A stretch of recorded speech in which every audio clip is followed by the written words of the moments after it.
Please give it up for Alex. You guys ready to laugh tonight? Yep, we're ready. Ready to laugh tonight? Yeah, buddy, we're ready. Then you should have gone somewhere else. Man, I'm glad to be here tonight. You know, most of the comics these days are kind of the whole stereotypical, the airline food. But, you know, actually, I was thinking about the airline industry and everything. Actually, thank you so much. Actually, I was thinking about that. You know, you go on the airplane. I went on one recently. It costs so much to fly on them. And you know, you have to wait in line. You have to go through the security clearance. You know, take off my shoes. They could be a weapon. And it's weird because when they start the plane up, they're telling you, please silence all your phones, your iPads, your Kindles. If your plane can go down because your iPhone is on, you might need to upgrade the airplane just a little bit. I mean, if a cell phone can take the plane down, you guys are in a lot of trouble. That's all I'm saying.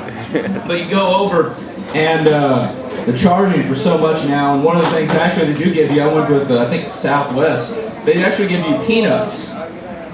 And I'm there, and I'll be honest, I'm a large man. I eat a lot of food, and I can't control myself. I get the peanuts. I do this. I pop them all in my mouth at the exact same time. All right. And then I see the stewardess, and she's way down there with drinks. And then, and you're starting to choke to death. And it's weird, when you choke, it's like, you ever had that moment where there's sheer terror, your heart is beating faster and faster, you know you could die within the next few seconds if you don't get this food down. And all of a sudden, you get it down.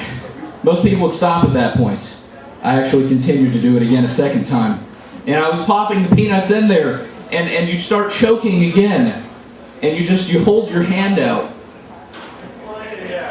And they just look at you like, are you trying to tell me something?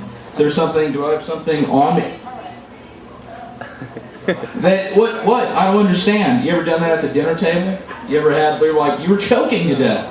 And I like it when you're actually choking to death, and the person asks you, are you choking? Are you choking? Are you choking? You know, you don't know if you are. Actually, speaking of the whole airline industry, you know what I actually wanted to do with my life for a long time? I wanted to join the Navy and become a naval aviator. Anybody know what a naval aviator is? The guys that, basically, I wanted to be a fighter pilot. That's what I wanted to do. And then I hit math. And then I had bad eyesight problems, and like I said, I'm a large man. I don't think they could get me into the cockpit of a little tiny jet aircraft. They'd actually have to pry me out of there with like a crowbar. I'm not quite sure. They'd have to use butter to get me out of the cockpit. But, no, actually my dad, he was in the Navy and everything, and he said, son, if you don't learn math, he always said, you can't gaff at math. Oh, great. Thanks, Dad.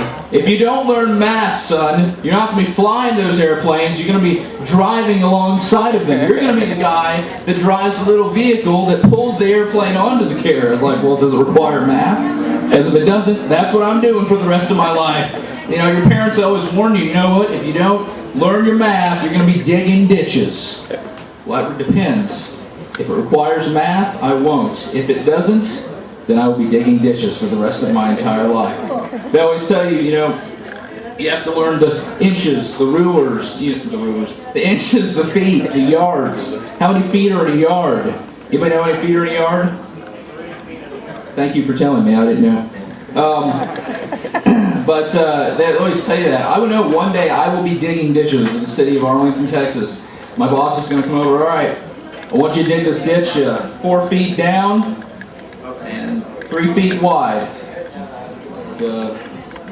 Okay, whose feet is that? My feet or your feet? Like, I've got like a size, I think 10.5 at that point. You know, how many feet are in this little area? Depends on how many people are standing there, I guess.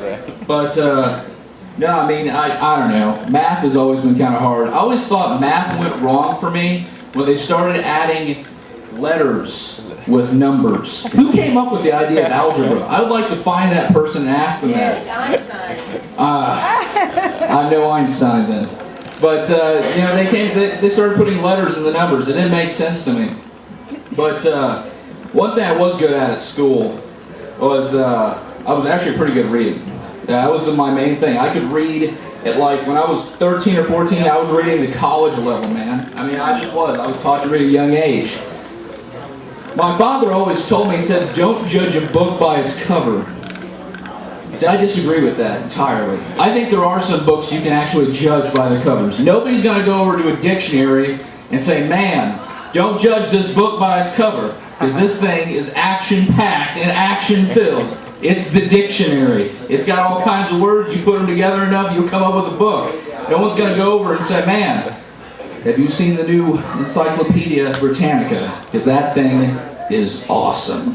No one's going to do that. Thank you guys, you've been great. Nice.